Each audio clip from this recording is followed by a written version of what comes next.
నా కూతురు క్యాంప్కి వెళ్ళి నెల రోజులైంది. నేను లేకుండా ఒక్కరిదే ఎంత బాధపడుతుందో ఏంటో.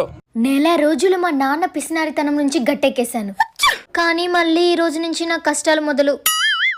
నాన్నగారు చింతల్లి, బాగున్నారా నాన్నగారు? నేను బాగున్నానమ్మా, నువ్వెలా ఉన్నావు? చాలా ఆనందంతో కూడిన బాధతో ఉన్నాను నాన్నగారు. నేను ఫ్రెష్ అయ్యి వస్తాను. నాన్నగారు స్నానం చేద్దామంటే సబ్బు అయిపోయింది నాన్నగారు. మీరు డబ్బులు ఇస్తే కొనుక్కొని వస్తాను. ఈ మాత్రం దానికి కొనుక్కొని రావాలా ఏటి? స్నానం చేయడం మానే. ఛీ, స్నానం చేయకుండా ఎలా ఉండాలి నాన్నగారు? ఇది మరీ బాగుంది. నెల రోజుల నుంచి నేను ఉండట్లేదు ఏటి?